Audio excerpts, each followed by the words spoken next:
On these Hangouts, we collaborate with our friends to Ra. This Saturday Hangout is usually the summary of our theme for the week and continues with a Q&A on our member conference line. Today's topic: you have to face reality, the path to 10 times and beyond. Can't wait to see what that's all about. You can get invites to our open calls, which we offer periodically, and our free letting go process by going to theloaclub.com. So now we're going to go over to Robin, who will be bringing through to Ra. So we welcome them all.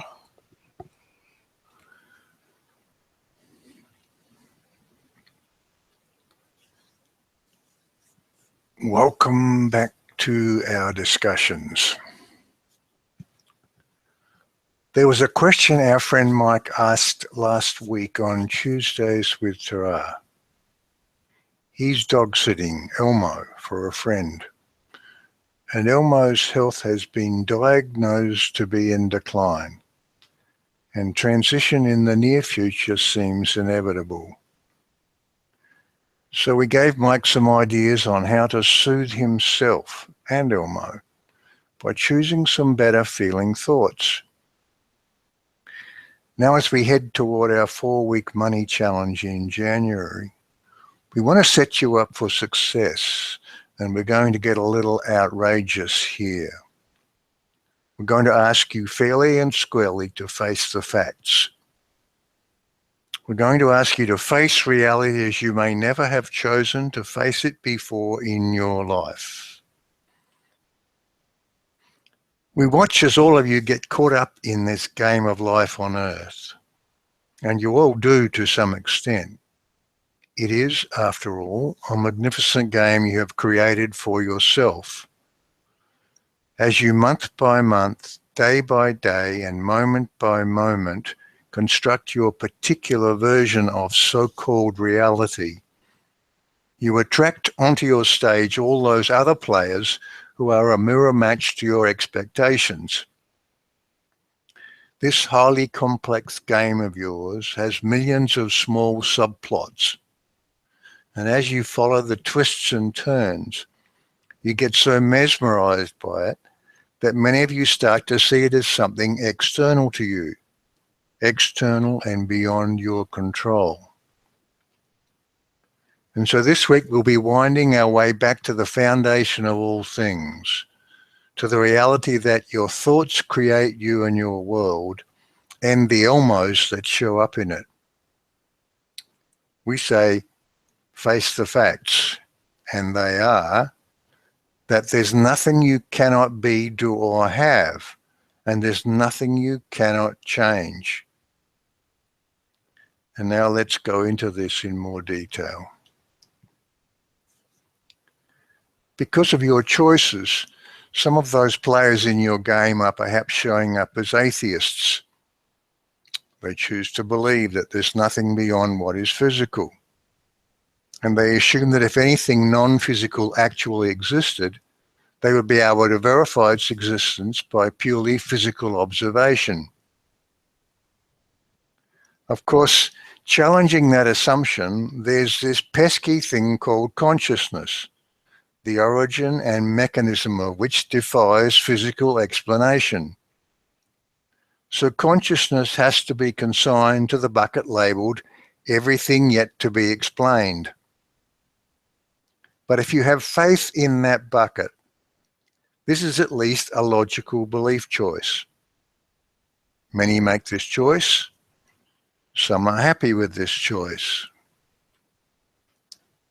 Then there are some of your players who are theists, those who respond to that seemingly innate sense within you all that there's something beyond the physical by choosing to believe in a God, mostly described as an all-powerful entity of the male gender who's in charge of everything. Of course, there are many key competing and complex theologies, but these stories all contain answers that lead to questions that cannot be answered. And so theists must accept that they cannot fully comprehend the mind of God and must therefore have faith in theology they have been taught. Many make this choice. Some are happy with this choice. Then there are those of you who have chosen to believe in the law of attraction, which is perhaps more clearly seen as a complete answer when viewed from our vantage point. We have less distractions. And yet all of this is accessible by you and verifiable by you.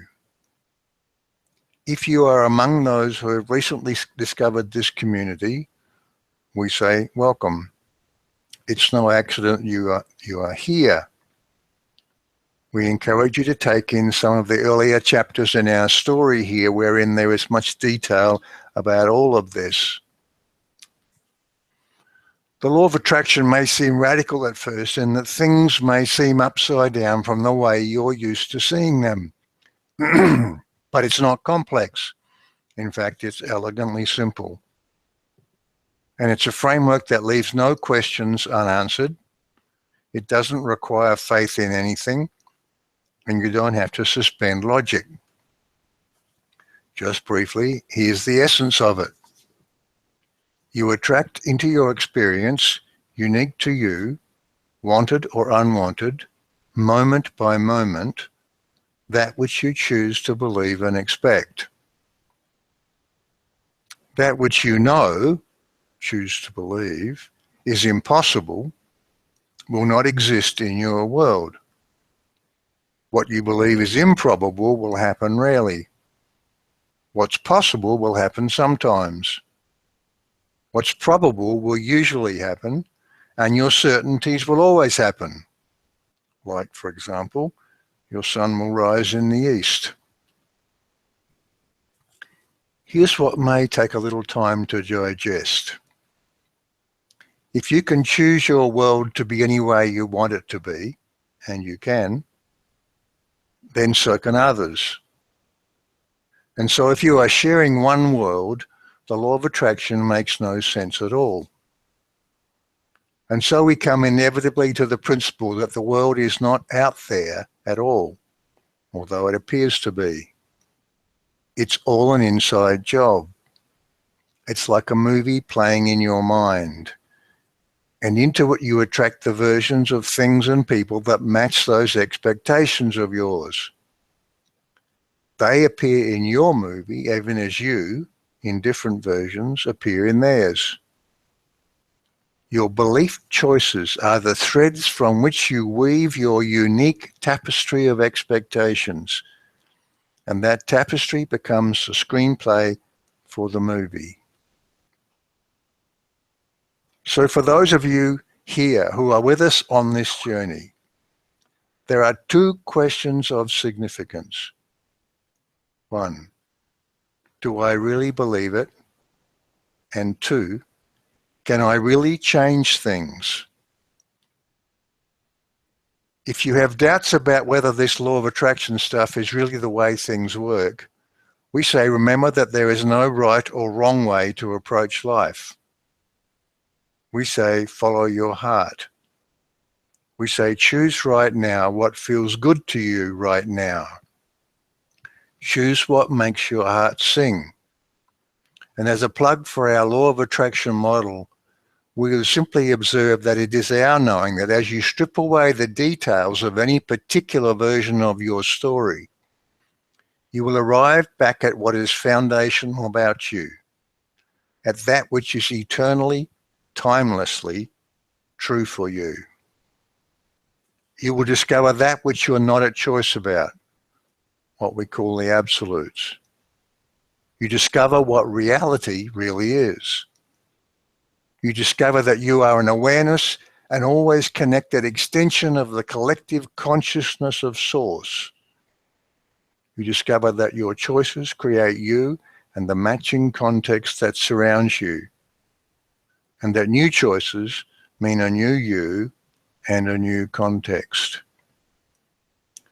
And if you've decided that this is the truth for you, then the question becomes, okay, but can I actually pull it off?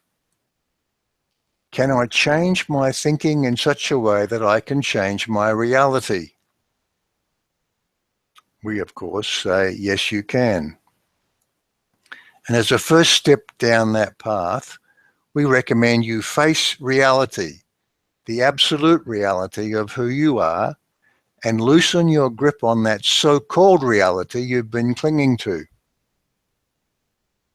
We're going to be working with you to encourage you into the awareness that you can change anything. We'll be offering you processes that can change your habits of thinking. And we'll be there with you as you step into that new version of you and discover that a new version of the world has miraculously wrapped itself around you. And today we're going to use Elmo as an example of how you make decisions. Mike has agreed to help us in our session today. And as we get into our longer discussion, we're going to explore with him the origins of the Elmo story. We're going to explore the version of his backstory he likes to think of as his past. And we're going to look at the belief choices he made that he wasn't even aware he was making, because those choices got him to this version of his world. And we're going to give him the best answers we possibly can to the questions he's asking. And we're going to ask him to face reality. And we're going to introduce the idea of 10x. Theos, as channeled by Eva, his partner, has been encouraging this one as he meditates on what he wants, to up the ante to 10 times the level. And he has found it a particularly powerful way of thinking. He was talking about it yesterday with Giora in this community. And Giora's words were, if you think about a big thing, you get into more excitement. And this means you are in a better state anyway. To which we say, bingo. It's not about picking a high enough number. It's all about finding ways to get into eager anticipation. And this is one way that really helps. So you'll be hearing more of this idea of 10x. Good. And now we'd like to expand on this in our conference room chat. And then we'd like to know if you can face reality. Remember, of course, that one size definitely does not fit all. Each of you must find your own best path to thinking differently. So for some of you, this will be powerful. For some, it already has been. What works for you? We welcome your thoughts and your interaction.